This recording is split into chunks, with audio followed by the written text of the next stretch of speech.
তারাও তাদের যারা এখানকার প্রজন্মের যাদের বাংলাদেশের সঙ্গে সংযুক্ত আছে আর কি, আহ, মানে জন্মগত সূত্রেই হোক বা তাদের হ্যাঁ, পরিবারের হ্যাঁ, সূত্রেই হোক, তারাও আছে আমাদের এই মিলিয়ে এখানকার যারা। মানে অরিজিনালি তাদের পৈতৃকভাবে যারা বাংলাদেশের লোক, হ্যাঁ, এই তো। জি, ঠিকই আছে। আমি আমি বাংলাদেশেরই গ্রাজুয়েট। আমি ঢাকা মেডিকেল কলেজ থেকে আমি হলো যে 65 সালে মেডিকেল কলেজে ভর্তি হয়েছিলাম। আচ্ছা, আমার আমরা পাকিস্তানের, আমাদের ব্যাচটা হচ্ছে পাকিস্তানের শেষ ব্যাচ আর বাংলাদেশের প্রথম ব্যাচ, কারণ এটা হচ্ছে ডাবল ভেরি গুড। এমবিবিএস। আমাদের বেশিরভাগই আমরা যারা আচ্ছা, আচ্ছা। মুক্তিযুদ্ধের সঙ্গে ছিলাম তাদের এসে আমরা একবারই পরীক্ষা দিয়েছি। আমাদের যারা যারা, মুক্তিযুদ্ধের সাথে ছিলেন না তারা দুইবার দিয়েছেন আর কি, হ্যাঁ, না নাকি? ছিলেন না কথাটা বলা ঠিক না আর কি, তারা মানে জিন্না ভাই, সরাসরি আমরা যুক্ত আসলে ছিলেন না আর আমাদের কি। প্রোগ্রামে চলে যাচ্ছি, আমাদের লাইভ শুরু হয়ে গেছে। হ্যাঁ, হ্যাঁ, সবাইকে স্বাগত জানাচ্ছি আজকের সংলাপে। কোভিড-19 মহামারীতে সারা বিশ্বে মানুষ মারা যাচ্ছে। বাংলাদেশে এই মহামারীর কারণে মারা যাচ্ছেন সারা বিশ্ব জুড়ে প্রায় 8,75,000 মানুষ মারা গেছেন। আমাদের যুক্তরাজ্য সহ ইউরোপের বিভিন্ন দেশে আবার আক্রান্তের সংখ্যা বৃদ্ধি পাচ্ছে। এদিকে বাংলাদেশের কোভিড-19 বন্যা আর দিন দিন বেড়ে চলছে, বেকার সমস্যা। এইসব বিষয় নিয়ে আমরা প্রবাসীরা গভীর উদ্বেগ ও উৎকণ্ঠায় আছি। কি হচ্ছে বাংলাদেশে এ বিষয়ে জানতে এই সংলাপ। এই সংলাপের মাধ্যমে দেশের সাথে প্রবাসের সংযোগ স্থাপন করার চেষ্টা করে যাচ্ছি। আমরা আজকের সংলাপে কোভিড-19 ও সমস্যার বিষয় নিয়ে কথা বলবো। আমাদের সাথে আছেন জনপ্রিয় রাজনীতিবিদ, মাননীয় সংসদ সদস্য ও বেসরকারি বিমান ও পরিবহন পর্যটন সম্পর্কিত সংসদীয় কমিটির সভাপতি জনাব আম উবায়দুল মুক্তাদির চৌধুরী এমপি। আমাদের সাথে আছেন জনপ্রিয় রাজনীতিবিদ, বিএনপির কেন্দ্রীয় নেতা, সিলেট মহানগরের সাবেক আহ্বায়ক ডাক্তার শাহরিয়ার হোসেন চৌধুরী। আমাদের সাথে আছেন বাংলাদেশ মেডিকেল সোসাইটির সভাপতি ডাক্তার রফিকুল হাসান খান জিন্না। আমাদের সাথে সাংবাদিক হিসেবে আছেন কালের কণ্ঠের সিনিয়র রিপোর্টার নিখিল বদ্র। শুরুতে আমি যাবো বদ্রর কাছে কোভিড-19 ও সমস্যার বিষয়ে আপডেট জানতে। ধন্যবাদ রূপক দা, ধন্যবাদ প্রবাস দর্শনকে। এই সংলাপের মাধ্যমে বাংলাদেশের জনগণের সাথে প্রবাসীদের একটি সেতু বন্ধন তৈরি করার জন্য করোনা পরিস্থিতির মধ্যে আমরা সারা বিশ্বেই মানুষ ভয়াবহ সংকটে আছে, চ্যালেঞ্জের মুখে আছে। আমাদের স্বাস্থ্য, শিক্ষা, কর্মসংস্থান সব দিকেই চ্যালেঞ্জ ছুড়ে দিয়েছে এই করোনা পরিস্থিতি, যে কারণে উৎকণ্ঠা এখন বিশ্ব জুড়ে। বাংলাদেশেও এই করোনা পরিস্থিতি মোকাবেলার জন্য নানা ধরনের উদ্যোগ নেওয়া হয়েছে, কিন্তু তারপরেও এখনো আমরা সেই অর্থে বলতে পারি না করোনা পরিস্থিতি নিয়ন্ত্রণে এসেছে। তার আমাদের সংলাপে আমরা সাধারণত করোনার বাংলাদেশের সর্বশেষ পরিস্থিতিটি তুলে ধরে থাকি, যেটি স্বাস্থ্য অধিদপ্তর আমাদেরকে যে তথ্যটি নিয়মিত পরিবেশন করে থাকেন। গত 24 ঘন্টায় আমরা দেখেছি স্বাস্থ্য অধিদপ্তরের দেওয়া তথ্য অনুযায়ী 29 জনের মৃত্যু হয়েছে, যেটা এই সময়কালে সব থেকে কম আমরা বলবো। আর এ পর্যন্ত করোনায় মৃত্যু হয়েছে বাংলাদেশে 4,412 জনের।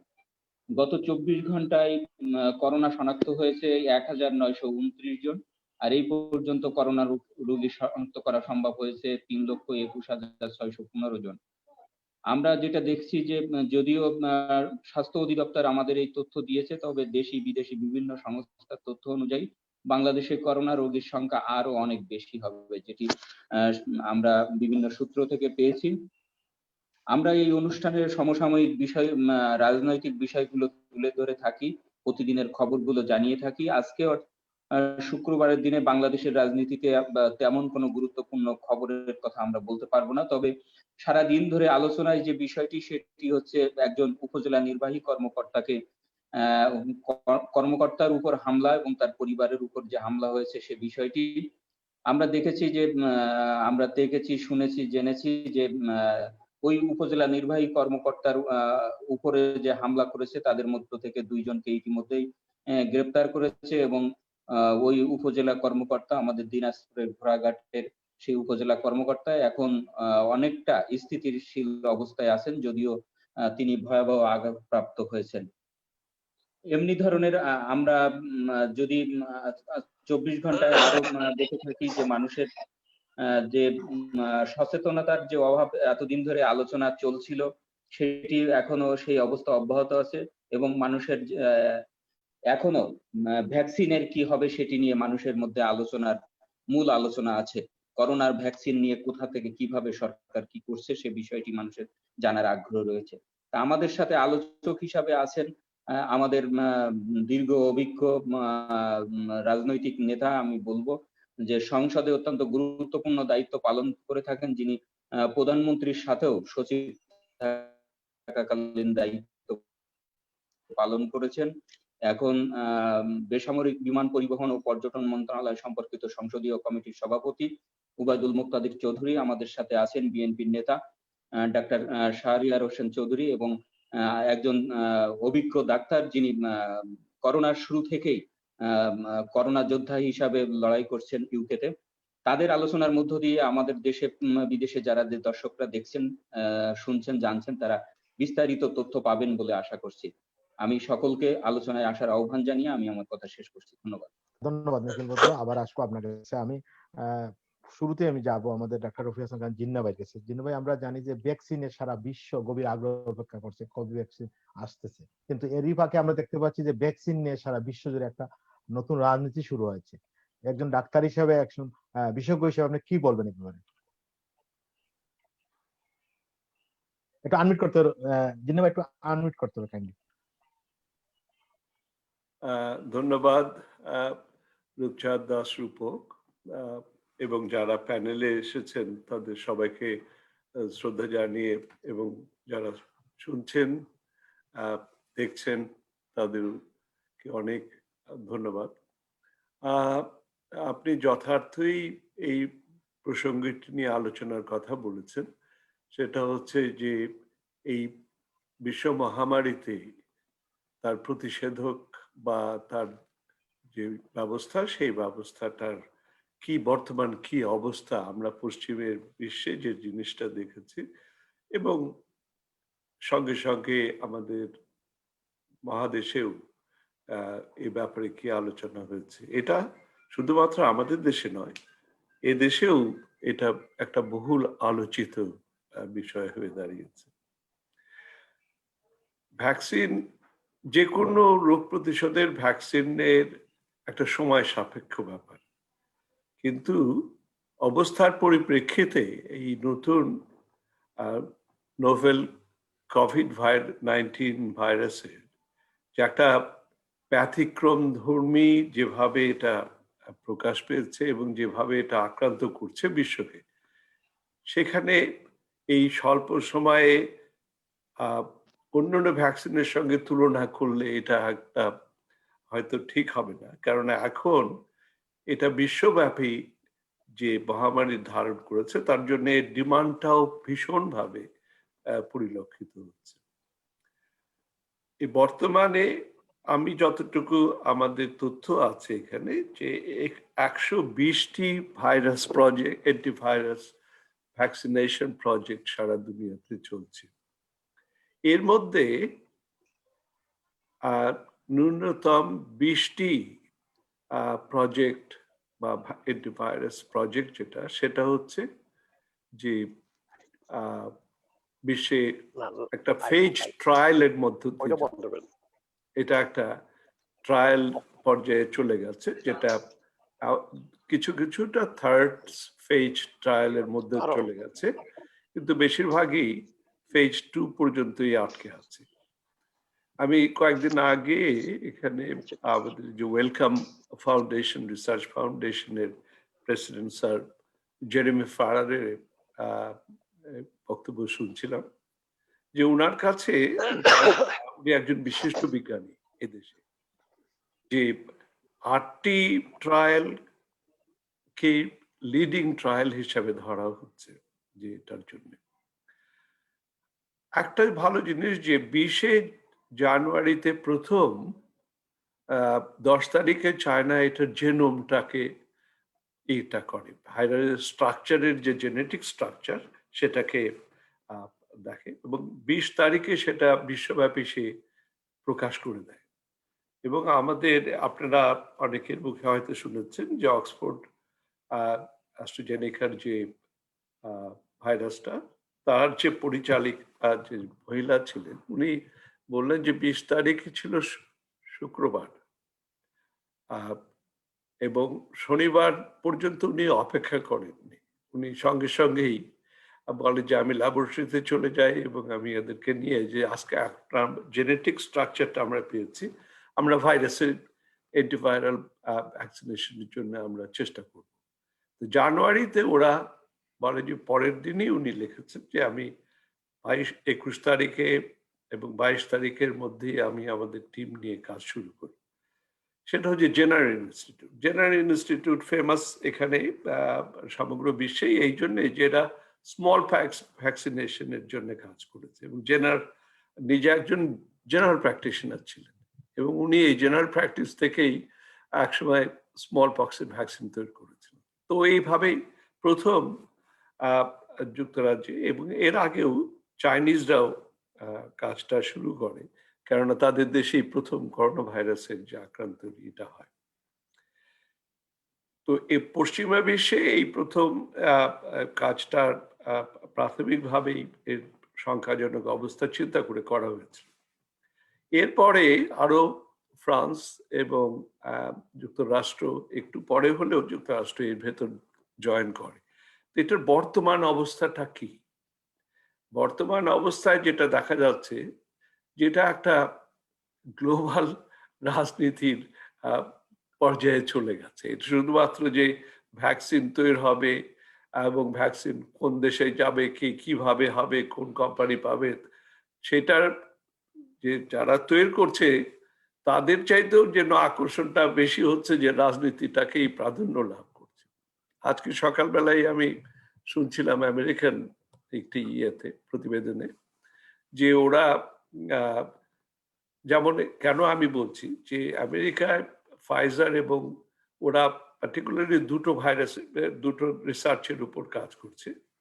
সেটা হচ্ছে একটা হলো ফাইজার এবং তার সহযোগী প্রতিষ্ঠান আমেরিকান, আর একটি হচ্ছে যে অক্সফোর্ড ভ্যাকসিনের দুটোর উপর কাজ করছে এবং তারা বলছে যে আমরা নভেম্বরের 4 তারিখে যদি নির্বাচন হয় তার আগেই আমরা দিব।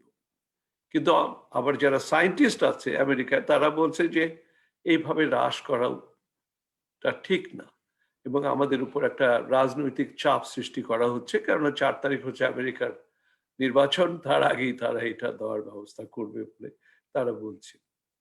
এই ব্যাপারে একটা ইন্টারেস্টিং ব্যাপার আছে যে এই তাড়াহুড়ার ফলে কি হতে পারে। এই তাড়াহুড়া যেটা যে ফেজ 1, 2, ফেজ 3 যেখানে রিয়েলি বেসিক ট্রায়ালটার পরিসমাপ্তির দিকে এগিয়ে যায় এবং এটাকে ভ্যালিডিফিকেশন করতে হয়, ভ্যালিডিটিটা করতে হয়, সেই জিনিসটার অভাব তারা লক্ষ্য করছে। যেটা একটা, তার ফলে তারা বলছে যে আমরা যদি পেছনে ফিরে তাকাই তাহলে দেখবো যে জেরাল্ড ফোর্ডের সময় এই সোয়াইন ফ্লু নিয়ে ভ্যাকসিন অতি তার প্রেসিডেন্সিয়াল ইয়ের জন্য সে বারবারই বলছিল যে ভ্যাকসিন যত তাড়াতাড়ি পারো সম্ভব কর, এবং তখন করেছিলেন। করার ফলে কি হয়েছিল যে পরে দেখা গেল যে একটা মারাত্মক নিউরোলজিক্যাল ডিজিজ ওই ভ্যাকসিনের ফলে, গুলেনবারি সিনড্রোম যেটা বলা হয়, সেটা হয়েছিল। তার ফলে ভ্যাকসিনটাকে উইথড্র করতে হয়েছিল খুব তাড়াতাড়ি। তো সেই জন্যই যারা প্রকৃত বিজ্ঞান নিয়ে গবেষণা করছে তারা বলছে যে এটা এই তাড়াহুড়াটা করা ঠিক নয়। তাদের ধারণা, আমেরিকার বিশেষজ্ঞদের ধারণা যে হ্যাঁ, সামনের বছরের যারা নিরপেক্ষভাবে গবেষণাটা কাজ করছে, যারা যে সম্ভবত ডিসেম্বরের পরে এটার ফেজ 3 ট্রায়ালটা হয়তো কমপ্লিট হবে এবং এটা হয়তো বাজারে আসতে পারে মাঝামাঝি সামনের বছরে। এদিকে অক্সফোর্ডের যেটা, সেখানেও রাজনীতির ব্যাপার আছে। সেখানেও আপনার আমাদের যে প্রধানমন্ত্রী আছেন বরিস জনসন, উনিও কিন্তু উনি একটু সংযত হয়ে কথা বলছেন। উনি বলছেন যে আমরা আশাবাদী যে এই বছরের শেষ নাগাদ এবং সামনের বছরের মধ্যেই অক্সফোর্ডের ভ্যাকসিনটা কাজ করবে, যেহেতু অক্সফোর্ডের ভ্যাকসিনটা ফেজ 3 ট্রায়াল 3টে দেশে একসঙ্গে চলছে। একটি হচ্ছে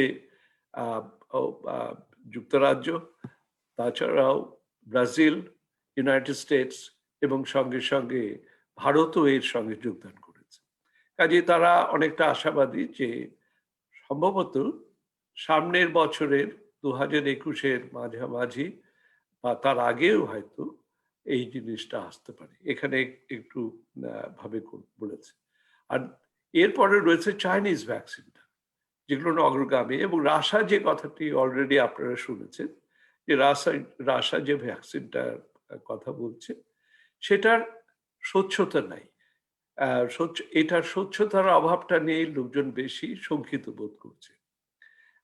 কিন্তু এখানে সমস্যা হচ্ছে যে আন্তর্জাতিকভাবে একটা বেঞ্চমার্ক যেটা থাকা দরকার, সেই বেঞ্চমার্কটা এখনো গঠন হয়নি। WHO যে এইটাই স্ট্যান্ডার্ড হওয়া উচিত। আবার চাইনিজরা এমনকি চাইনিজ যেটা সাইনোভ্যাক এবং ওদের যে কনগ্লোমেরেট আছে, তারা ভ্যাকসিনের কথা বলছে, এমনকি তারা নিয়ে ছবিতেও দেখিয়েছে যে এটার দাম কত হবে পর্যন্ত নির্ধারণ করে দিচ্ছে, এবং তারা বলছে যে অলরেডি আমরা সিক্রেটলি আমরা আর্মির উপর ট্রায়াল করেছি। আমি একটু শুনেছি যে বাংলাদেশে কিছুটা ট্রায়ালের এর মধ্যে ইনক্লুডেড হয়েছে, আমি যতটুকু পত্রপত্রিকার মধ্যে দেখেছি। সমস্যা যেটা হচ্ছে সেটা হচ্ছে যে ভ্যাকসিনটার আমরা নতুন ভাবে কাজ হচ্ছে। আমি ইম্পেরিয়াল কলেজের সঙ্গে সংযুক্ত ছিলাম, আমি ইম্পেরিয়াল কলেজের শিক্ষক ছিলাম, এবং আমাদের ওখানকার যে গ্রুপটা আছে এরা এই জেনেটিক স্ট্রাকচারের উপর বেসিস করে যে র্যাপিড বানানো যেতে পারে সেটার দিকে তারা দেখছে বেশি। এখন তারা কনসেন্ট্রেট করেছে। এর আগে তারা আর একটা রিসার্চ করেছিল যে অ্যান্টিবডি ডিটেকশন। সমস্যাটা হচ্ছে যে ভ্যাকসিনই আসবে এটা হচ্ছে কতটুকু প্রতিষেধকমূলক কাজ করতে পারে, কতটুকু তার নিশ্চয়তা দিতে পারে, এবং কতদিন পর্যন্ত এই ইমিউনিটিটা চলতে পারে। এই জিনা ভাই, জিনিসগুলো জিনা ভাই আবার এইটাই। আসবো, জিনা হ্যাঁ, ভাই আবার আসবো আপনার কাছে। আমরা কাজী। বাংলাদেশে মানে কিছু কথা বলবো। আমি এখন যাব আমাদের ডাক্তার শাহরিয়া হোসেন চৌধুরী, সাবেক আহ্বায়ক সিলেট মহানগর বিএনপি কেন্দ্রীয় নেতা। শাহরিয়া ভাই যাবো। শাহরিয়া ভাই একটু কাইন্ডলি আনমিউট করতে হবে, কাইন্ডলি একটু আনমিউট করতে হবে, আপনারটা মিউট করা। শাহরিয়া ভাই, জি শাহরিয়া ভাই, আমার যে হ্যালো। প্রশ্ন হচ্ছে যে আমরা দেখছি কোভিড-19 এর সময় আপনি সিলেট মহানগর সিলেটে অনেক কাজ করেছেন, বিশেষ করে কোভিড-19 এর মানুষের কাজ করেছেন। তো বর্তমান অবস্থায় আপনার মানে আমরা বিশেষ করে বিএনপি বলতেছে যে সরকার যেটা করেছে কোভিড-19 এ বাংলাদেশে এটা পর্যাপ্ত না। আপনি কি মনে করেন? এবং আপনি একজন ডাক্তারও। আমার মনে হয় এটার সাথে রাজনীতি না আনলে ভালো। জি। প্রথমত আমরা বলি যে মার্চে, এটা ফার্স্ট 9th মার্চে বাংলাদেশ ফার্স্ট কেস ডিটেক্ট হয়। ডিটেক্ট হওয়ার আগে যে সময়টুকু ছিল সেই সময় যথাযথভাবে আমরা ব্যবহার করতে পারি নাই। এটা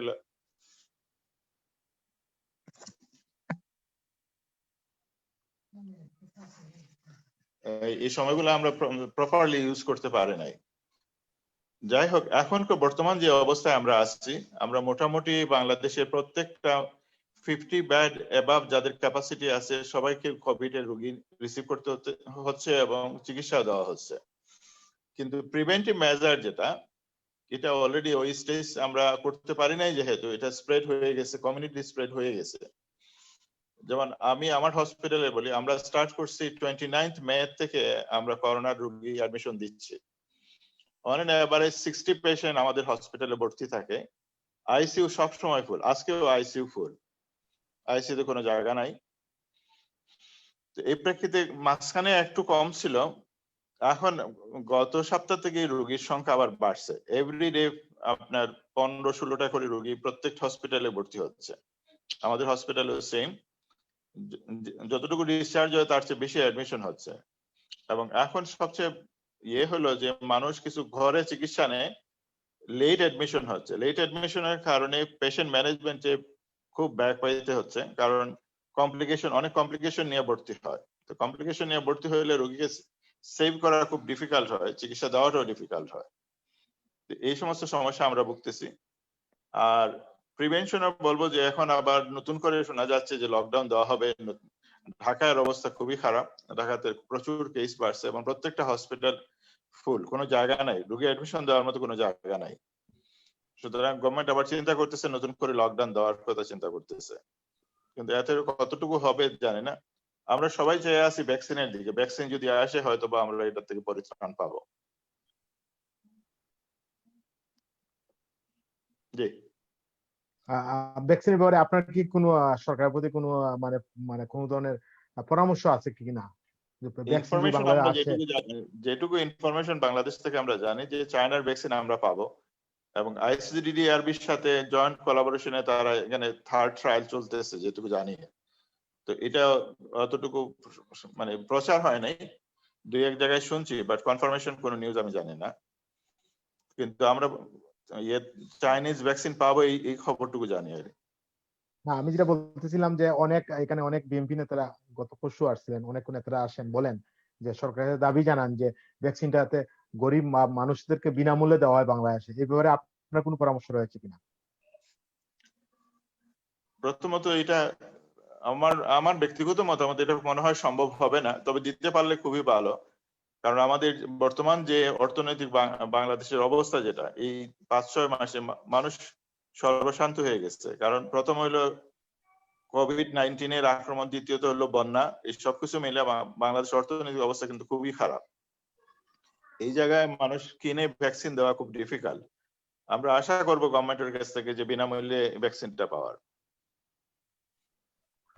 ধন্যবাদ শাহরিয়ার ভাই, আবার আসবো আপনার কাছে। আমি যাবো আমাদের মাননীয় সংসদ সদস্য জনাব উবাইদ মুক্তাদির চৌধুরী, মুক্তাদির ভাইয়ের কাছে। মুক্তাদির ভাই, বাংলাদেশে যে কোভিড-19 এর আপনার প্রায় 4,000-এর উপরে মানুষ মারা গেছেন এবং আমাদের ইউকেতে প্রায় 50,000-এর উপরে মানুষ মারা গেছেন ইউকেতে। এবং আমরা যারা প্রবাসীরা আছি, আমরা বাংলাদেশ নিয়ে গভীর উদ্বেগ উৎকণ্ঠায় আছি যে যে হারে বাড়তেছে, যদি এটা আবার ইউকেতে আবার বাড়তেছে, যদি এটা বাংলাদেশে যায়, এবারে আপনার কি পরামর্শ পাবে জনগণের কাছে, যে কি করা উচিত জনগণের এই অবস্থায়? একটু কাইন্ডলি একটু আনমিউট করতে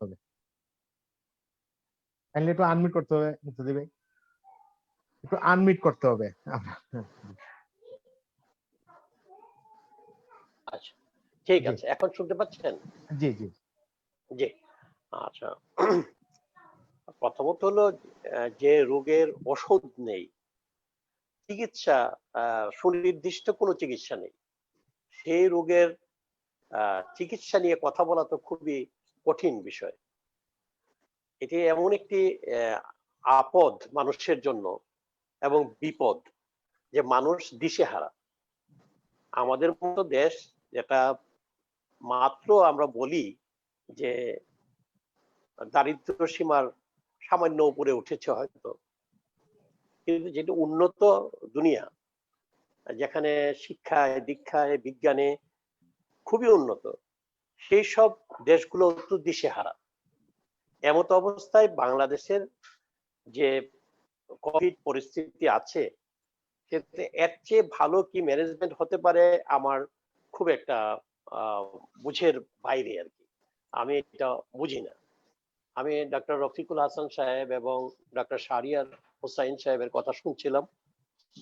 হোসাইন সাহেবের সাথে আমি মোরলেস একমত, এবং আমি মনে করি যে যতটা আঘাত এই বাংলাদেশে আনার কথা ছিল, সেই অনুপাতে কিন্তু আমরা অনেক ভালো আছি। আমি বলছি না যে আমরা খুব ম্যানেজমেন্ট ভালো করছি, কিন্তু এটা অটোমেটিক্যালি আমরা ভালো আছি। আমাদের প্রিকশন নেই, কোথাও নাই। জার্মানিতে মিছিল হয়, ওই যে আপনার ইয়াতে মিছিল হয়, কোভিড এর বিরুদ্ধে হয়, কোভিড ম্যানেজমেন্টের বিরুদ্ধে হয়, ইউএসএ তে হয়, ইউকে তে হয়, কোথায় নাই? সর্বত্র কিন্তু একই অবস্থা। কারণ এটা তো এমন একটা ব্যাপার যেটা মানে ঐশ্বরিক, এবং এটা আপনার আমি অদৃষ্টবাদী নই, কিন্তু আমি বলবো যে এই অবস্থায় মানুষের সামনে খুব একটা পথও খোলা নেই। বাংলাদেশের অবস্থা তো স্বাভাবিকভাবে খারাপ হওয়ার কথা, কারণ এখানে তো রুটি রুজির ব্যাপার আছে। বাংলাদেশে অন্য জায়গায় তো ধরেন রুটি রুজির সরকার কিন্তু চেষ্টা করে যতটুকু পারছে করছে। আপনারা জানেন যে যারা কর্মহীন হয়ে পড়েছে তাদেরকে যতটা সম্ভব সাপোর্ট দিচ্ছে। এমনকি আমাদের মাননীয় প্রধানমন্ত্রী, যারা একটু ধনাঢ্য ব্যক্তি আছেন, যারা অবস্থা সম্পন্ন লোক আছেন, তাদের কাছেও আহ্বান জানিয়েছেন যাতে দরিদ্র এবং অসহায় মানুষের পাশে দাঁড়ায়। সে অনুযায়ী কিন্তু অনেক রাজনৈতিক দল, সামাজিক সংগঠন এবং নতুন নতুন সামাজিক সংগঠনও আপনার দাঁড়াচ্ছে পাশে এবং কাজ করছে। অসুখের ব্যাপারটাকে আমি বলবো, এইটা একটা আমাদের ভিতরে একটা প্রবণতা আছে যে আমরা সহজে ডাক্তারের কাছে যেতে চাই না। সেই জন্য হয়তোবা আমাদের যে এখানে আমাদের মাত্রাটা কি, প্রকোপটা কি পরিমাণ, সেটা আমরা হয়তো সঠিক মূল্যায়ন নেই। যেটা শাহরিয়ার সাহেব বলেছেন যে না আমাদের রফিকুল হাসান সাহেব বলেছেন যে অনেক বেশি বলে শোনা যায়, শোনা যেতে পারে, কিন্তু কারো কাছে কিন্তু আপনার সঠিক স্ট্যাটিস্টিক্স নাই।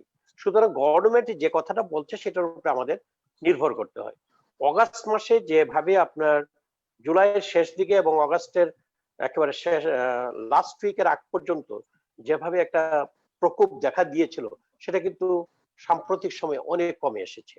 হ্যাঁ, এটা ঠিক যে আমাদের ব্যক্তিগত নলেজে হয়তো দেখা যাচ্ছে, কিন্তু মানুষ যদি টেস্টের জন্য না যায়, আমাদের কিন্তু বাংলাদেশে এখন টেস্টের সুবিধা অনেকগুলো আছে, প্রায় 94টা 95টা সেন্টার আছে যেখানে টেস্ট হচ্ছে, কিন্তু আমরা যদি না যাই তাহলে তো বোঝা যাবে না।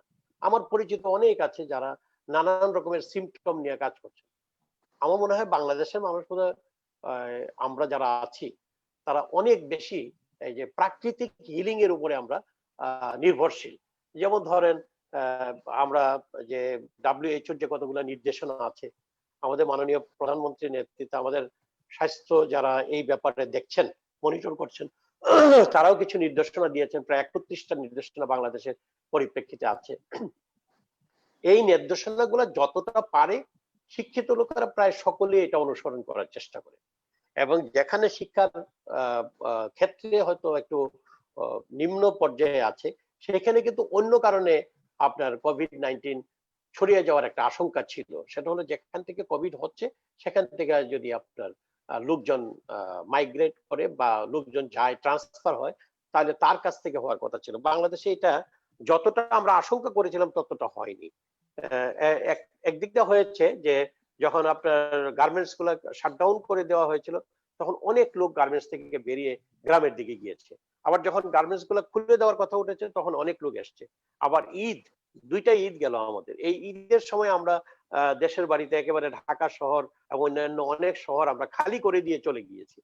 তারপরেও বলবো যে যে মাত্রায় হওয়ার কথা ছিল, সেটা আমি তো এটা বলবো ঐশ্বরিক ব্যাপার, যে এটা আমাদেরকে মানে আল্লাহ রাব্বুল আলামিনের মানে অশেষ মেহেরবানির কারণে আমরা হয়তো এতটা ছড়িয়ে যাইনি। কিন্তু আজকে যেমন ধরেন আজকে লেটেস্ট যে ইনফরমেশন যেটা আমাদের নিখিল ভদ্র বললেন যে একেবারেই কম, মানে আপনার মৃত্যুর হার 1.37, অবশ্য আগের চেয়ে বোধহয় একটু বেশি হারের কথা যদি বলি আর কি, মৃত্যুর রেশিওর কথা যদি বলি, তেমনি ভাবে আপনার শনাক্তের পরিমাণও অনেক কম, 1000 কত ঠিক আমার খেয়াল নাই এখন, 1900 বা এরকম কিছু হবে, সেটাও আপনার 14 পয়েন্ট কত। সেই দিক দিয়ে যেখানে আপনার অনেক বেশি হয়ে গিয়েছিল, আপনার শনাক্তের হার প্রায় 22-23% হয়ে গিয়েছিল আপনার মাঝখানে মধ্য অগাস্টে এবং এপ্রিলে, সেটা কিন্তু এখন আর পরিস্থিতি নাই। এখানে যে গভর্নমেন্ট এককভাবে কৃতিত্ব দিব আমি এমনটা না, গভর্নমেন্টের যেমন ত্রুটিও নাই, তেমনি ভাবে আমি কৃতিত্ব পুরোপুরি দিতে চাই না। এখানে হলো সকলের সম্মিলিত মানুষের একটা সহজাত প্রবৃত্তির কারণে আমরা অনেক ভালো আছি। এটা আপনার ডাক্তার সাহেব দুজন আছেন, তারা হয়তো এটাকে কিভাবে নিবেন আমি জানি না, কিন্তু আমার কাছে মনে হয়েছে মানুষের যে সহজাত প্রবৃত্তি আছে, যে আমি যেভাবেই হোক এটা থেকে বাঁচার জন্য চেষ্টা করব। সেই জন্য যে আপনার WHO নির্দেশনা, আমাদের যে সরকারের যে 31টা নির্দেশনা, এইগুলা যতটা পারে মানুষ আপনার মেনে চলার চেষ্টা করছে। কিন্তু এখন ধরেন আপনার যে জমিতে চাষাবাদ যে করে, জমিতে যে বীজ বুনে, বা এই যে কয়দিন আগে আমাদের ধান কাটার মৌসুম গেল, ধান কাটার মৌসুমে ইচ্ছা করলেও তো আপনার সোশ্যাল ডিস্টেন্সিং মেনটেন করা পুরোপুরি সম্ভব হয়নি।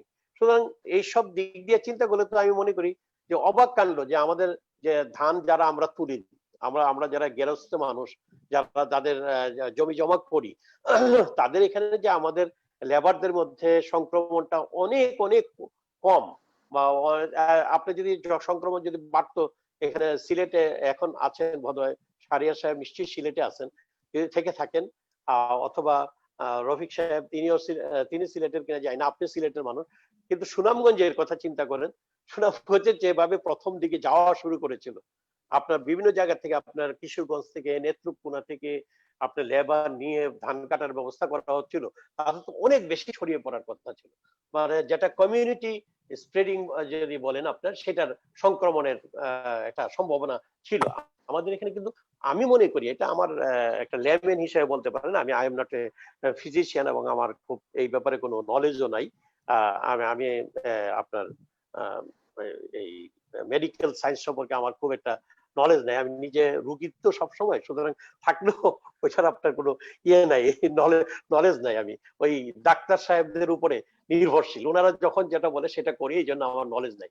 কিন্তু আমার মনে হয় যে কমিউনিটি স্প্রেডিংটা আমাদের হয় নাই, এবং এটা কারণ হলো আমরা সহজাত ভাবে চেষ্টা করি যে নিজেকে সুরক্ষা করার জন্য। আর গ্রাম অঞ্চলে আমার মনে হয় আমাদের লোকেরা অনেক বেশি পরিশ্রমী, ভীষণ শ্রম করেন তারা, উদয়াস্ত পরিশ্রম করার কারণে তাদের শরীরের যে আপনার ইমিউনিটি ক্যাপাসিটিটা এটা বেড়ে গেছে আমার মনে হয়। এবং এইসব কারণে আমরা এখানে যেটা যেটা ইন্ডিয়াতে হচ্ছে, আপনি কিন্তু ভারতে কিন্তু ভয়াবহ অবস্থা, এমনকি আমাদের নেইবার পশ্চিমবঙ্গে। কিন্তু আবার দেখেন আমাদের নেইবার যদি ত্রিপুরা ধরি, সেখানে কিন্তু অনেকাংশেই কম।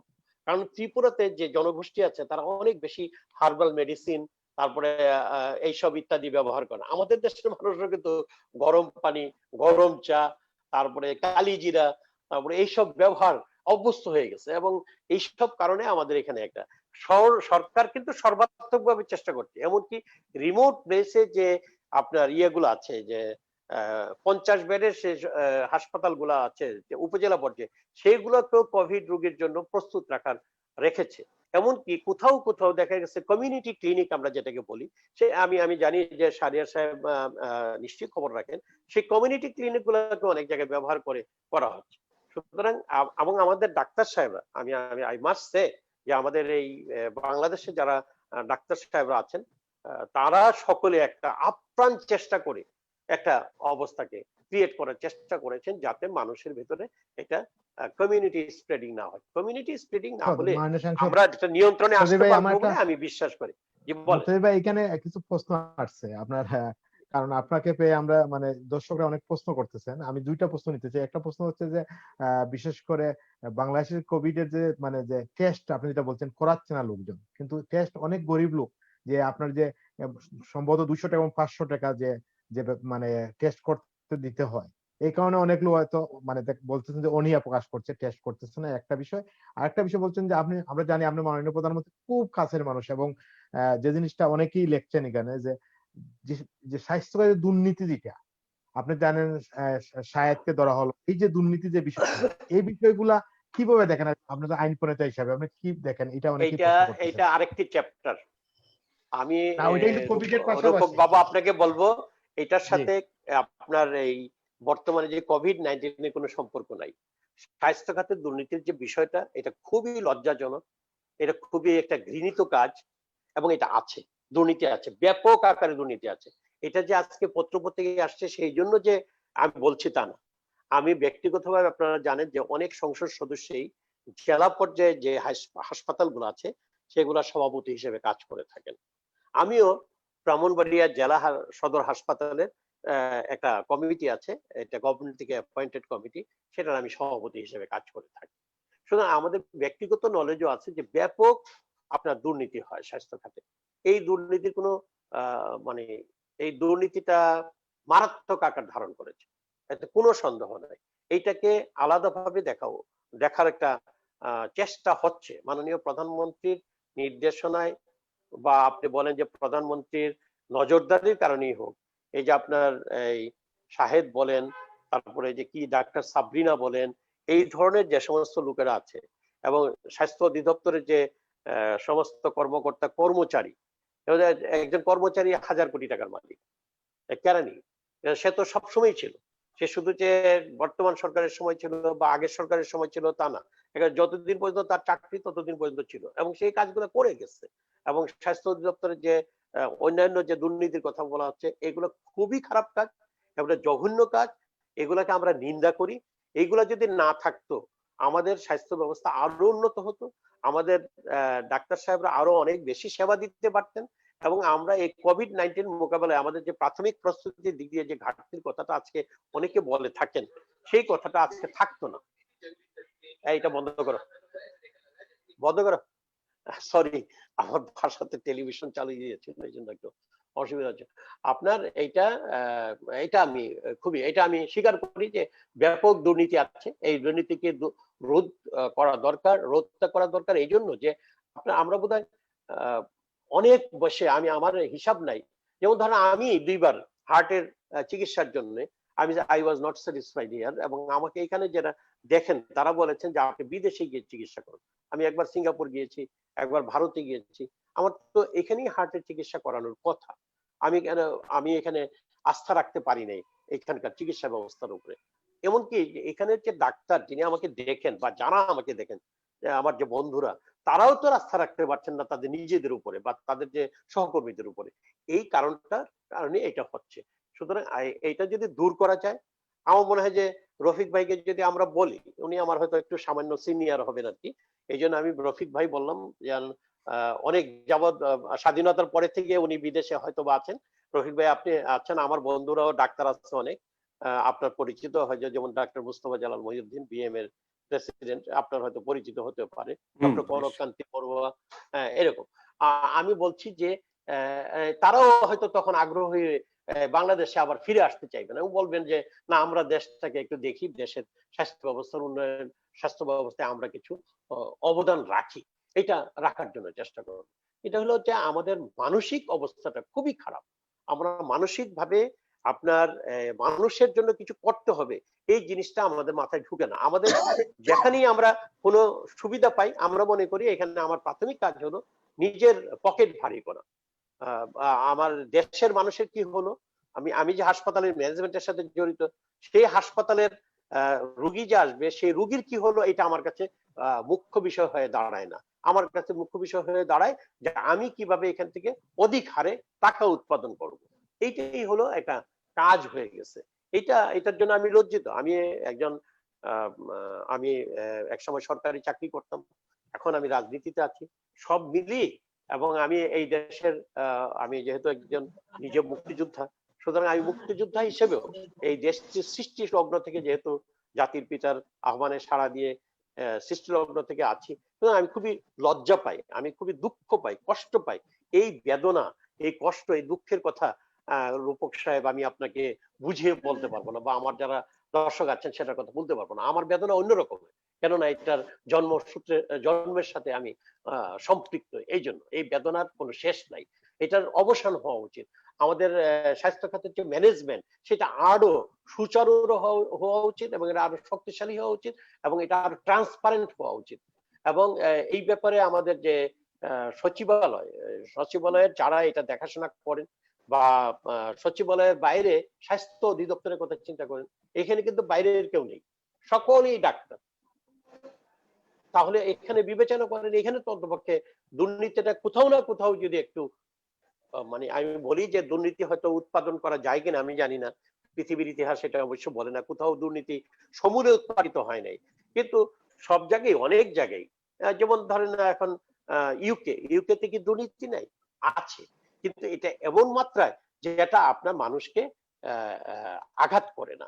আমাদের এখানে অবস্থাটা হলো যে এখানে যে সুনীতি আছে, সেটি এখন সুনীতিরই আপনার খোঁজ করতে হয়, কারণ দুর্নীতি এখানে মুখ্য বিষয় হয়ে গেছে। সুতরাং আমরা বর্তমান সরকার, মাননীয় প্রধানমন্ত্রী, এইগুলা এখন প্রধানমন্ত্রী একা উনি কতটা দেখবেন, আরো লোকে যারা আছে ওনার সহযোগী, তাদের এটা দেখা উচিত, এবং তারা এটা যদি দেখতেন তাহলে ভালো হতো। এটা আমারও দায়িত্ব আছে, আরো অনেকের দায়িত্ব আছে, যে যেখানে আছি, আপনি সাংবাদিক হিসাবে আপনার দায়িত্ব আছে, যে যেখানে আছি আমরা সকলেই যদি আপনার এই স্বাস্থ্য খাতের, এই শুধু স্বাস্থ্য খাত কেন, অন্যান্য খাত যেখানেই দুর্নীতি থাকুক, এটা যেহেতু সমাজ আমার, দেশ আমার, মানুষ আমার, সুতরাং তাদের প্রতি আমাদের দায়িত্ববোধ, দেশপ্রেম যদি আমার থাকে, তাহলে দায়িত্ববোধ থেকে আমাদের দুর্নীতির বিরুদ্ধে সবকে লড়াই করতে হবে। এই আমার কথা, এটা আমি এগ্রি করি, এটা আমার করা দরকার, ধন্যবাদ। এবং সেটা করতে পারলে আমরা কোভিড-19 মোকাবেলায় আরো কার্যকর ভূমিকা পালন করতে পারবো। আরেকটা কথা আমি একটু বলিনি, এই যে ভ্যাকসিনের কথা বলা হয়েছে, এটা ঠিক যে চাইনিজরা ভ্যাকসিন দিবে। চাইনিজ ভ্যাকসিন, আমরা তো চায়নার অনেক জিনিসই ব্যবহার করি, আমরা চায়নার মেডিকেল সাইডেও আমরা অনেক অ্যাপারেটাস ব্যবহার করি, আমরা মেডিসিন ব্যবহার করি। সুতরাং চাইনিজ ভ্যাকসিনই বা এখানে কোনো রাজনীতির বিষয় নাই। চাইনিজ ভ্যাকসিন যদি কার্যকর হয় তাহলে আমরা কার্যকর, রাশা বলেছে যে আরাও দিতে চায়, এখানে রাশার আপনার ভ্যাকসিন নিয়ে একটু স্বচ্ছতার অভাব আছে সেটা বলেছে। ভারত বলতেছে আমরাও বাংলাদেশকে প্রায়োরিটি ভিত্তিতে দেব। তারা অক্সফোর্ডের সাথে মিলে সেটার সাথে তারা যুক্ত। আমি যতটুকু, যেটা রফিক ভাই বলেছেন আমিও বলি, আমিও যতটুকু জানি যে অক্সফোর্ডের যে এক্সারসাইজটা হচ্ছে সেটার সাথে তারা যুক্ত আছেন। সুতরাং এইখান থেকেও যদি আসে, আমরা যেখান থেকেই পাই, আমাদের সরকারি ভাবে আমাদের চেষ্টা করছে, আমাদের মন্ত্রণালয় চেষ্টা করছে, আমাদের সচিব বলেছেন যে যেখান থেকেই হোক আমরা যেখানেই পাবো প্রথম সেখান থেকেই নিয়ে আসবো। এবং এটা গেল একটা। বেসরকারি ভাবে যারাই সংগ্রহ করতে চায়, যেমন অনেকগুলো ওষুধ কোম্পানি বলেছেন যে 2টা না 3টা ওষুধ কোম্পানি বলেছেন যে তারা এটা সংগ্রহ করার জন্য তারা চুক্তিবদ্ধ হয়েছেন বিভিন্ন ইন্টারন্যাশনাল অর্গানাইজেশনের সাথে বা দেশের সাথে। Very good. এটা আসুক। এটা না আসা পর্যন্ত একটা মাত্র উপায় আছে এই রোগ থেকে বাঁচার, সেটা হলো এই আপনার সোশ্যাল ডিস্টেন্সিং মেনটেন করে চলা, WHO এবং সরকারের যে 31টা নির্দেশনা আছে এটা মেনটেন করে চলা। আমি আপাতত শেষ করলাম, যদি ভবিষ্যতে কিছু বলতে হয় বলবো। ধন্যবাদ। সামনে আবার যদি কিছু আসবো বলতে আপনার হয় কাছে। বলবো। ধন্যবাদ। আমি যাবো থ্যাংক একটু ইউ। আমাদের কালেকন্ঠের প্রতিনিধি নিখিল বন্ধুর কাছে। নিখিল আপনি বন্ধু, কি শুনেছেন? আপনার যদি জি জি আমি শেষ করেছি। জি হ্যাঁ, আবার হ্যালো। আসতেছি। ধন্যবাদ। ধন্যবাদ রূপক দা। আমাদের মাননীয় সংসদ সদস্য বলছিলেন, আমিও আসলে তার সাথে সুর মিলিয়ে বলতে চাই যে আমাদের বাঁচার এই মুহূর্তে একমাত্র উপায় আম, যেমন স্বাস্থ্যবিধি ঠিক তেমনি ভাবেই সচেতনতা। আমরা যদি মানুষকে সচেতন না করতে পারি, আমরা নিজেরা যদি সচেতন না হই, তাহলে আসলে এটি প্রতিরোধ করাটা খুবই কঠিন।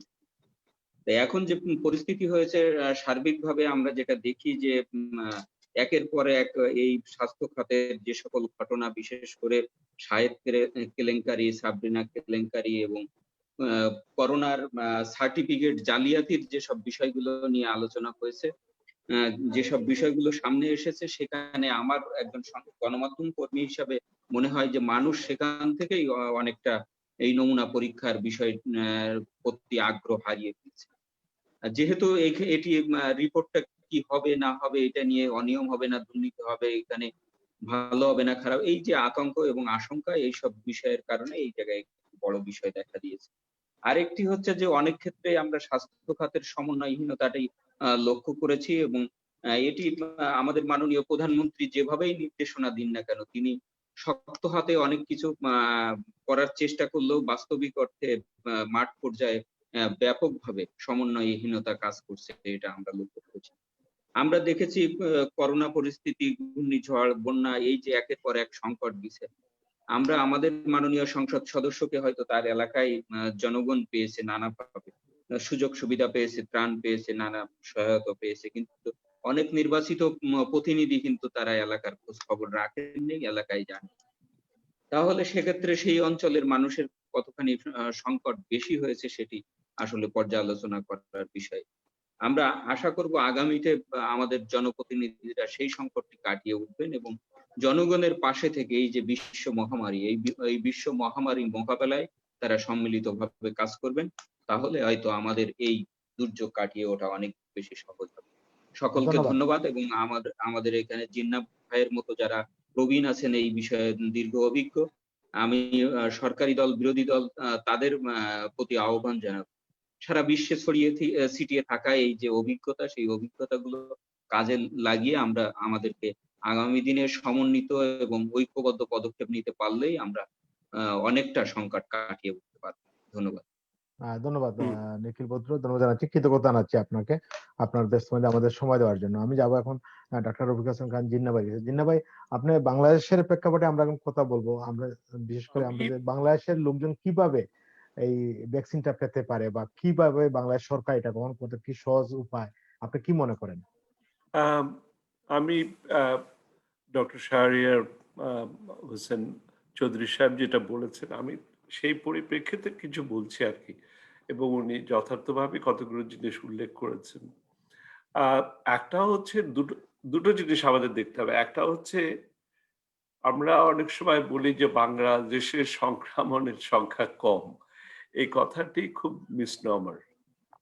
আপনি এখানে 2 লক্ষ টেস্ট দেশের টার্গেট, সেখানে আমাদের 14,000 টেস্ট করে আপনার 160 মিলিয়ন লোকের যদি বলা হয় যে আমাদের 17% ইনফেকশন রেট, এটা গ্রহণযোগ্য না। এটা আন্তর্জাতিক পরিসংখ্যান অনুযায়ী এটা না। আমাদের ডেফিনেটলি আমাদের সংক্রমণের সংখ্যা অনেক বেশি। এই ব্যাপারে আন্তর্জাতিক মহলও সজাগ আছে। কিন্তু কিভাবে তারা এফেক্ট করছে, কাদেরকে এফেক্ট করছে? আজকে যদি বিশ্বের যে গবেষণা দেখা যাচ্ছে যে এফেক্টটা হচ্ছে ইয়াং পিপল, অনেক সময় আপনার হচ্ছে তাদের হচ্ছে অ্যাসিমটোম্যাটিক, যেটা ডাক্তার সাহেব বুঝবেন। বেশিরভাগ যারা, আর অনেকে টেস্ট করাচ্ছেন না স্টিগমার জন্যে, অনেকে করাচ্ছেন না অর্থনৈতিক কারণে, অনেকে করাচ্ছেন না যে ভুয়া সার্টিফিকেট পাওয়া যাবে কিনা ইত্যাদি কারণে। এর ফলে অনেকগুলো ফ্যাক্টরের মধ্যে আছে, আর যে সংখ্যায় করা হচ্ছে এটা অত্যন্ত নগণ্য। আচ্ছা, 2 নম্বর হচ্ছে যে তাহলে কারা বেশি এফেক্টেড হচ্ছে? আমাদের যে আমি যেটা বললেন, আমাদের মাননীয় এপিএস এবং সংসদের এমপি সাহেব যেটা বললেন, ওনার কথাটাকে আমি যথার্থ, ওনাকেই আমি বলছি, এমনকি আমাদের ডক্টর শাহরিয়ারকে বলছি, ভিকটিম মেইনলি কিন্তু তারাই কিন্তু এটার ভিকটিম বেশিরভাগ ক্ষেত্রে। যদি আজকে ডাক্তারদের কথা ধরা যায়, 100 বেশি ডাক্তার মারা গেছে। তাদের বয়সটার দিকে দেখুন, তাদের বয়স রিলেটিভলি ইয়াং। আমি কালকে জেনারেল মেডিকেল কাউন্সিলের সঙ্গে আমাদের একটা বিরাট মিটিং ছিল, যে বিএমই গ্রুপের সঙ্গে আমাদের এখানকার ব্রিটিশ জেনারেল মেডিকেল কাউন্সিলের সঙ্গে আমি সেটার একটা প্রতিনিধি ওখানকার, এবং আমরা দেখেছি যে শতকরা 80 থেকে 90% লোক মারা যাচ্ছে 70-এর ঊর্ধ্বে। আমরা কিন্তু let us not be complacent, আমাদের নিজেদের মধ্যে আত্মতৃপ্তি লাভের কোনো সুযোগ নেই। আমাদের ইনফেকশন রেট বেশি এবং আমাদের রিলেটিভলি ইয়াং লোক মারা যাচ্ছে। এই জিনিসটা আমার কাছে খারাপ লাগছে। সেটা 5000-ই বলেন, 2000-ই বলেন, এবং এই তথ্যগুলো, যে কথাটা ডক্টর শাহরিয়ার বলেছেন যে আমাদের হাসপাতালগুলো ভর্তি হয়ে গেছে। আমি কালকে খবরের কাগজে দেখছিলাম, আমি টেলিভিশনে দেখছিলাম যে মেয়ে কাঁদছে, তার বাবা ভর্তি হতে পারছে না, একটি হাসপাতাল থেকে আরেকটি হাসপাতালে দৌড়ে যাচ্ছে। কেননা এখন কোভিডের চিকিৎসার ব্যবস্থা কিন্তু অনেক উন্নতি লাভ করেছে। এখন কোভিড হওয়া মানেই আমার মতন একটু 70-75 বছর বয়সের লোকের আমার যে মৃত্যু আমাকে অবধারিত, সেটা না। আমার চিকিৎসা ব্যবস্থার কিছুটা উন্নতি হয়েছে, যার জন্যে গতকাল পর্যন্ত লন্ডনের মৃত্যু সংখ্যা, ইউকেতে মৃত্যু সংখ্যা ছিল 10 জন, যেখানে মার্চ মাসে ছিল আপনার 1000-এরও বেশি চলে গেছিল দৈনিক, সেখানে আজকে এসে 10 জনের থেকেছে। কারণ চিকিৎসা ব্যবস্থার অবস্থা উন্নতি হয়েছে। কিন্তু আমাদের দেশে আপনি তাকিয়ে দেখুন যে হাসপাতালে জায়গা পাচ্ছেন না। এই যে অসহায় মানুষগুলো, এটা আমার কাছে খুব পীড়াদায়ক মনে হয়। আমি ডাক্তারদেরকে বললেই তো হবে না, ডাক্তাররা সবচেয়ে বেশি স্যাক্রিফাইস করেছে আমাদের দেশে। 100 আমি এই যে কথাটা বারবার বলি যে আমরা সুদীর্ঘ মুক্তিযুদ্ধের 9 মাসের সময় আমাদের মারা যাচ্ছেন 76 জন ডাক্তারকে হত্যা করা হয়েছে, আর আজকে আমাদের এই মাসে আমাদের 100 উপরে ছাড়িয়ে গেছে, এবং তারা সব ইয়াং অধ্যাপক, এবং চিকিৎসা ব্যবস্থা উন্নতি হয়েছে। কিন্তু আমরা সেটা মানুষকে ডেলিভার করতে পারছি কি? আমি বলছি না যে আর কমপ্লেসেন্ট হওয়ার কোনো কারণ নেই। আমরা, হ্যাঁ, আমাদের স্বচ্ছভাবে বলা যেতে পারে যে আমরা পারছি না ভাই, আমরা এতগুলো লোককে আমরা টেস্ট করতে পারছি না। কিন্তু আমাদের বলতে হবে। তাহলে যদি আমি সুইডিশ মডেলকে ধরি, যে ছেড়ে দেন, ঠিক আছে, আজকে কি দেখা যাচ্ছে সুইডিশ মডেলে? সুইডিশ মডেলে দেখা যাচ্ছে যে তারাই আজকে সকালবেলার সংবাদ যে তাদের যখন আপনার অ্যান্টিবডি টেস্ট করা হচ্ছে তারা পাচ্ছে না, এবং সুইডিশ সোসাইটিটাকে ট্রান্সফার করা যায় না বাংলাদেশের পরিপ্রেক্ষিতে। তো আজকে যদি আমাদের যারা এখানে আছে 50 বছরের বেশি, তারা ভালনারেবল হচ্ছে, এটা আমার কাছে সবচেয়ে দুশ্চিন্তার ব্যাপার হয়ে দাঁড়িয়েছে আমাদের দেশে। আর আমরা তো বাংলাদেশের ডাক্তারদের সঙ্গে সর্বত যোগাযোগ আছে, যে আমরা ওখানকার যেটা অর্গানাইজেশন গুলো আছে, যেমন doctors for health and environment বা বিএম এর সঙ্গে উনি আমাদের বিএম এর জেনারেল সেক্রেটারি কথা বলেন, ও আমার 3 বছরের জুনিয়র, মুস্তফা মহিউদ্দিন। আমি ওকে চিনি ভালো, ও এমপিও ছিল ঢাকা, আমাদের ঢাকা মেডিকেল কলেজের ছাত্র। যাই হোক, আমি যে কথাটা বলতে চাইছি যে আজকে চিকিৎসা ব্যবস্থার উন্নতি হয়েছে, কোন কি অবস্থার জন্য আমাদের তারা হাসপাতালে চিকিৎসা পাচ্ছেন না। আজকে আমাদের ডক্টর সাহেব বললেন যে উনার হাসপাতালে 16টি আইসিইউ বেড কমপ্লিটলি ক্লোজ। এর আগে আমি আরেকজন সংসদ সদস্য বলেছিলেন যে আমাদের হসপিটালে বেড খালি রয়েছে, কোভিড ওয়ার্ডে খালি রয়েছে। তাহলে আমি ছোট একটি মেয়েকে কেমন করে তাকে কাঁদতে দেখি যে তার বাবা ভর্তি হতে পারছে না। কালকে একটি সংবাদ চ্যানেলে দেখলাম, এটা আমার কাছে খুব পীড়াদায়ক মনে হয়। এবং এখানে কমপ্লেসেন্ট হওয়ার কোনো কারণ নেই। আমরা ঠিক আছে, আমাদের কোনো আসলেও আমাদের কোনো সেলফ ডিস্টেন্সিংও হচ্ছে না, আমাদের কোনো, আমি যেটা ছবিতে যা দেখি এগুলোর সঙ্গে আমি ইউরোপের সঙ্গে করবো না, আমাদের দেশের পরিপ্রেক্ষিতেটাই আমাদের করতে হবে। অর্থাৎ আমাদের স্বাস্থ্য ব্যবস্থাটা এখন আমাদের খারাপ লাগে, ওনার খারাপ লেগেছে, আমি ওনার সঙ্গে একমত যে এটা এক অসহনীয় পর্যায়ে চলে যাচ্ছে আমার যেটা মনে হয়। তো এখন আর 2 নম্বর হচ্ছে ভ্যাকসিনের ব্যাপারে যে কথাটি বললেন, যুক্তরাজ্য 160 মিলিয়ন ডোজের অলরেডি অর্ডার করেছে। আমি মনে আছে, আপনার মনে থাকার কথা, আমি অনেক আগে বলেছিলাম যে আপনারা প্রস্তুতি নিন, ভ্যাকসিন, আর ভ্যাকসিন নিয়ে ব্যবসা করবেন না। এবং আমি যেটা শঙ্কা পাচ্ছি, এই ইয়ের জন্য ভ্যাকসিন যদিও বাংলাদেশে আসবে, যে সোর্স থেকেই আসুক, সেটা চাইনিজ ভ্যাকসিন নিয়ে হোক, সেটা অক্সফোর্ড ভ্যাকসিন নিয়ে হোক, আমি শঙ্কা করছি যে যদি আমরা এই দুর্নীতি রোধ না করতে পারি, এটা নিয়ে আবার ব্যবসা শুরু হবে। এটা আমার সবচেয়ে আরেকটি শঙ্কা বাংলাদেশে, যে কারা প্রেফারেন্সিয়াল ট্রিটমেন্ট দিয়ে অমুককেই দিতে হবে, তার মানে রহমানের কোম্পানিকেই দিতে হবে বা অমুককেই দিতে হবে। এই ধরনের জিনিসগুলোকে এখন থেকেই যদি না করা যায়, ভ্যাকসিন তো হবেই, কারণ ভ্যাকসিনের টেকনোলজিটা এখন অনেক ইমপ্রুভ করেছে। একদিনে মিলিয়ন ডোজ তৈরি করে ফেলতে পারে তারা, টেকনোলজিক্যালি এটা ইমপ্রুভ হয়েছে। কিন্তু যদি এইটাকে যদি আগে থেকে প্রস্তুতি না নেওয়া হয়, যারা আমাদের উনি সিনসিয়ার মনে হচ্ছেন, উনি অত্যন্ত সিনসিয়ার মনে হচ্ছে, এবং আমি উনার জন্য শঙ্কিত। উনার হার্ট ডিজিজ আছে, হি ইজ ভালনারেবল। এবং আজকে যদি উনি যদি সম্পূর্ণ এনাদের উপর নির্ভর করে থাকেন, তাহলে ওনার ভুল হবে। আজকে আমাদের ডক্টর শাহরিয়ার আছেন, উনিও আমাদের একজন অভিজ্ঞ সিনিয়র ডাক্তার কমিউনিটি, এই ওনাদের জন্য আমরা বেশি শঙ্কিত। আর যে কথাটি বলাটা ঠিক হবে না যে আমাদের সংক্রমণের সংখ্যা 17%, এটা আমার মনে হয় এটাকে আমাদের ডিসকাউন্ট করতে হবে। এবং আজকে উনি যথার্থভাবেই বলেছেন যে এই স্বাস্থ্য ব্যবস্থার যে দুর্নীতি, সেটা যদি না হয় তাহলে ভ্যাকসিনের ব্যাপার নিয়েও কিন্তু একই সমস্যার সৃষ্টি হবে। কাজে আমার একটি জিনিস, যেটা আমি বাংলাদেশের একজন নাগরিক হিসাবে আমি নিজে দেশের মুক্তিযুদ্ধের জন্য যতটুকু সম্ভব আমরা আন্দোলন করেছি এবং বাইরে থেকেও আমরা বারবারই আলাপ করি, সেটা হচ্ছে আমার একটি অনুরোধ যে আমাদের সামর্থ্য অনুযায়ী আমাদের কাজ করতে হবে। এটা যেমন সত্যি, ঠিক তেমনি ভাবে যতটুকু সামর্থ্য আছে সেটাও যেন জনগণের জন্য কাজ হয়। স্বাস্থ্য ব্যবস্থা আজকে কেন একটি মেয়েকে তার হাসপাতালে, তার বাবার একটা হাসপাতাল থেকে আর দৌড়াতে হবে, কাঁদতে হবে হাসপাতালের দোরগোড়ায়, যে আমি বাবাকে নিয়ে ঘুরছি, একটার পর একটা জায়গা পাচ্ছি না কেন? এই প্রশ্নটা তো একটা সাধারণ নাগরিক হিসাবে তারও অধিকার আছে, আমার অধিকার আছে, সবারই অধিকার আছে।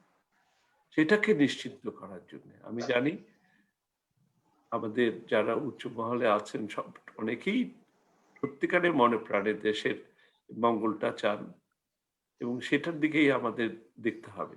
আর যেটা স্বচ্ছতাটার কোনো ব্যতিক্রম নেই, অনেকে আমাকে বলেছেন, এখানে আমাকে একজন বলেছেন যে টেস্ট করে লাভটা কি হবে?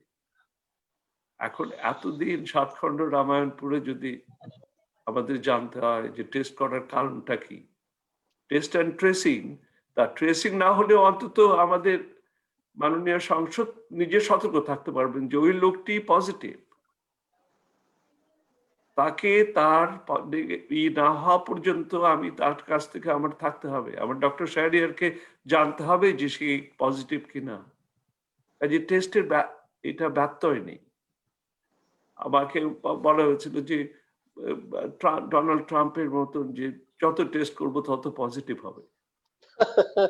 এই ধরনের কথা, এ ধরনের অবাস্তব কথা বলার, যদি সেটাই আমরা ট্রান্সলেট করি তাহলে তো আমাদের ভুল হবে। টেস্ট যতটুকু আমাদের সাধ্যে কোলায় ততটুকু আমাদের করতে হবে। 2 নম্বর হচ্ছে নিশ্চয়তা দিতে হবে এই যে দুর্নীতি কিভাবে এফেক্ট করে। এইটা এই জায়গা ভাই ধন্যবাদ জিন্না ভাই। আমরা অনুষ্ঠানের শেষ পর্যায়ে ধন্যবাদ জানাচ্ছি, কৃতজ্ঞতা জানাচ্ছি ব্যস্ত সময় দেওয়ার জন্য। আমি যাব আমাদের ডাক্তার শাহরিয়ার হোসেন বাইরে গেছে। শাহরিয়ার ভাই, আমরা আসলে আমাদের এই প্রবাস দর্পণ আমরা এই পর্যন্ত প্রায় 90 জন মতো এমপি এবং 7-8 জন মন্ত্রী এসেছিলেন। আমরা প্রতিটা প্রোগ্রামে আমরা একটা কথা বলি, যেটা হচ্ছে যে আমাদের বাংলাদেশের স্বাস্থ্য ব্যবস্থা, আমরা দেখি যাদের বাংলাদেশে টাকা আছে ওনারা সিঙ্গাপুর বা থাইল্যান্ড বা আমাদের আমেরিকা বা কানাডা চলে আসেন, যারা মধ্যবিত্তরা ইন্ডিয়ায় চলে যান, কিন্তু যারা গরিব মানুষ এরা কিন্তু কোনো জায়গায় যাওয়ার নেই। এই যে স্বাস্থ্য ব্যবস্থায় একটা যে আস্থা, ডাক্তার হিসেবে কি পরামর্শ থাকবে? দেখেন, আমরা যারা মানে এই প্রফেশনে আছি এবং আমি ব্যক্তিগতভাবে একটা হসপিটালের ম্যানেজমেন্টের সাথে সম্পৃক্ত, এবং আমরা একটা লিমিটেড কোম্পানির মাধ্যমে একটা প্রাইভেট মেডিকেল কলেজ এবং হসপিটাল, আমাদের হসপিটাল ক্যাপাসিটি হলো 800 বেড। এবং গতকালকে আমরা চাইছিলাম যে আমাদের কোভিড এর সিট নাম্বার কমানোর জন্য, কিন্তু আমরা যখন মিটিং এ বসলাম এবং সমস্ত তথ্য যখন নিলাম তখন দেখলাম যে আমরা যদি বন্ধ করে দিই তাহলে সিলেটের মানুষ প্রকৃত অর্থে একটা বিরাট অংশ চিকিৎসা পাবে না। বিশেষ করে আমাদের যে স্টাফ যারা নার্স এবং ডাক্তার, তারা লাস্ট 3 মান্থে এমন এক অবস্থায় পৌঁছেছে যে তাদের পক্ষে আর কুলে ওঠা সম্ভব হচ্ছে না। সেই জন্য আমরা মনে করছিলাম যে একটু কমানোর জন্য, কিন্তু চাহিদার কারণে আমরা কন্টিনিউ করতে হচ্ছে। সম্ভবত পুরো ডিসেম্বর পর্যন্ত কন্টিনিউ করা লাগবে। এখন পর্যন্ত রেট অফ ইনফেকশন কন্টিনিউয়াসলি বাড়তেছে, কমার কোনো লক্ষণ নাই, যে কার্ভটা এখন পর্যন্ত ফ্ল্যাট হয় নাই, এটা হলো একটা। এবং এটাকে প্রিভেন্ট করার মতো অবস্থা গভর্নমেন্টের নাই, এটা প্রিভেন্ট করা যাবে না। সুতরাং একমাত্র আমাদের আশা হলো যে ভ্যাকসিন, আমরা যদি ভ্যাকসিন পাই এবং ভ্যাকসিনেট করতে পারি তাইলে আমরা আমাদের জনসংখ্যাকে আমরা রক্ষা করতে পারবো। আর বারবার কমিউনিটি স্প্রেডের কথা বলা হচ্ছে, অ্যাকচুয়ালি আল্লাহর অশেষ মেহেরবানি যে আমাদের পুয়ার পিপল যারা আছে, খেটে খাওয়া মানুষ যারা, তাদের ইমিউনিটি বেশি থাকার কারণে ওইখানে ইনফেকশনটা কম হচ্ছে। তা না হলে আমরা কিন্তু এই যে বেড সংখ্যা হসপিটালের সমস্ত বাংলাদেশে 1,31,000 বেড, এটা অত্যন্ত অপ্রতুল 18 কোটি মানুষের জন্য, এটা কল্পনা করার বাইরে। আমরা সেভ হয়ে গেছি যে গ্রামে গঞ্জে যে স্প্রেড যেটুকু হওয়ার কথা সেটা হচ্ছে না। আর সেফ ডিস্টেন্স বলতেছেন যে যে সমস্ত জিনিস মানার কথা, এটা কোথাও মানা হচ্ছে না। না মানার পরেও তারপরে ইনফেকশন রেট অনেক কম, এটা সুযোগ বলতে হয় যে আল্লাহর অশেষ মেহেরবানি। আর টেস্টের অপ্রতুলতা, এটা তো বলাই যে সিস্টেমে বিভিন্ন দেশে তারা কন্ট্রোল করছে, আমরা এই সিস্টেমেই যেতে পারি না, আর এখন যাওয়ার সম্ভাবনা, ওই সময় চলে গেছে, ওই সময়তে ব্যাক করা যাবে না। এখন একমাত্র রাস্তা হলো যদি আমরা ভ্যাকসিনেট করতে পারি তাহলে আমরা আমাদের জনসংখ্যাকে আমরা রক্ষা করতে পারবো। যেমন আজকে যদি বলি, আমার হসপিটালে 3 জন আমার নিজস্ব অতি নিকটাত্মীয় 3 জন মৃত্যুর সাথে পাঞ্জা লড়তেছেন, তাদের অবস্থা খুবই খারাপ। আমরা ঘন্টায় ঘন্টায় ওনাদের খবর নিতে হচ্ছে ওনাদের অবস্থা কিরকম। এবং প্রতিনিয়ত আমার নিজের আত্মীয় স্বজন 3-4 জন আইসিইউতে থাকে। সুতরাং বুঝতে পারতে যে সিট কত অপ্রতুল, এই অপ্রতুলতার মধ্যে আমরা চলতেছি, এবং এটাকে মানে বলা যাবে না যে আমরা সব মানুষকে আমরা চিকিৎসা দিতে পারতেছি, এরকম কোনো ব্যবস্থা আমাদের কাছে নাই এই মুহূর্তে। ধন্যবাদ জানাচ্ছি, কৃতজ্ঞতা জানাচ্ছি আমরা ব্যস্ত সময় দেওয়ার ডাক্তার শাহরিয়ার হোসেন। আমি যাব আমাদের মাননীয় সংসদ সদস্যের কাছে। আমরা সমাপনী অনুষ্ঠান একবার শেষ পর্যায়ে আমরা যে আপনি যে মানে আপনাদের বীর মুক্তিযোদ্ধা, আমরা স্বপ্নের সোনার বাংলাদেশ দেখি, বঙ্গবন্ধু চেয়েছিলেন সোনার বাংলাদেশ। আজকে যে বাংলাদেশে আমরা যে স্বাস্থ্য ব্যবস্থা নিয়ে আগে আপনি বলেছেন, আমরা চাই যে বাংলাদেশ স্বাস্থ্য ব্যবস্থা অন্য দেশ, বিশেষ করে আমাদের দেশের ডাক্তাররা নেপালে গিয়ে চিকিৎসা করছেন, আমাদের দেশের ডাক্তাররা আমাদের দেশ থেকে শিক্ষা নিয়ে চলে, কিন্তু আমাদের দেশের ডাক্তারদের স্বাস্থ্য খাতের যে সমস্যাটা, এটা সমাধানের মানে কি ভূমিকা নেওয়া উচিত? আমাদের অনেক সাংসদ এখানে এসে অনেক প্রস্তাব রেখেছেন যে যদি এখানে সাংসদ, মন্ত্রী এবং সচিবরা যদি এবং যারা আমলারা আছেন ওরা যদি বাংলাদেশে চিকিৎসা নেন তাহলে স্বাস্থ্য ব্যবস্থার পরিবর্তন আসতে পারে। আপনি কি মনে করেন? আমি এই ব্যাপারে আমি আমার কাছে মনে হয়েছে, আমি সবসময় বলি যে কথাটা, এটা এই ক্ষেত্রেও বলবো, সব ক্ষেত্রেই বলি, আমার মনে হয়েছে যে আমরা যে দেশপ্রেম নিয়ে মুক্তিযুদ্ধ করেছিলাম, এখন আমাদের মধ্যে সেই দেশপ্রেমের অভাব দেখা দিয়েছে। আমাদের মধ্যে যদি দেশপ্রেম থাকে, দেশপ্রেম থাকার মানেই হলো দেশের মানুষকেও ভালোবাসা, দেশের মানুষের প্রতি ভালোবাসা থাকবে, এবং দেশের মানুষের প্রতি যদি ভালোবাসা থাকে তাহলে প্রতিটা জিনিসকে আমরা, প্রতিটা সেক্টরই আমরা ভালোভাবে কাজ করব। এখানে সততা, নিষ্ঠা এবং দক্ষতার সাথে কাজ করার বিষয়টা জড়িত আছে। এই সততা, নিষ্ঠা, দক্ষতার সাথে কাজ করতে হলে আপনার ভেতরে দেশপ্রেম থাকতে হবে। এই দেশপ্রেমটা আমাদের কমে গেছে।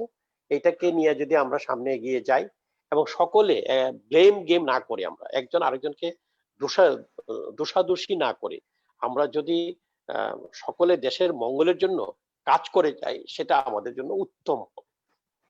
আমি কোনো প্রস্তাব রাখতে চাই না, প্রস্তাব রাখবো একটাই, let us inculcate patriotism in ourselves. এটা করতে পারলে আমাদের দেশের এখন যে সমস্যা আছে, বিশেষ করে দুর্নীতির দিক থেকে, সেই দুর্নীতির 90% কমে যাবে। আমি এটা চ্যালেঞ্জ দিয়ে বলতে পারি। শুধু একটা বিষয় যদি আমাদের ভিতরে আমরা ইনকালকেট করতে পারি, সেটা হলো আপনার দেশপ্রেম, আর কিছু না। ধন্যবাদ। ধন্যবাদ। ধন্যবাদ মাননীয় সংসদ, ধন্যবাদ। আজকে কৃতজ্ঞতা জানাচ্ছি আমি আমাদের মাননীয় সংসদের কথার সাথে যে দেশপ্রেম আমাদের বিশেষ করে নতুন প্রজন্মের মাধ্যমে বাংলাদেশের প্রতি দেশপ্রেম গড়ে তোলা অবশ্যই জরুরি।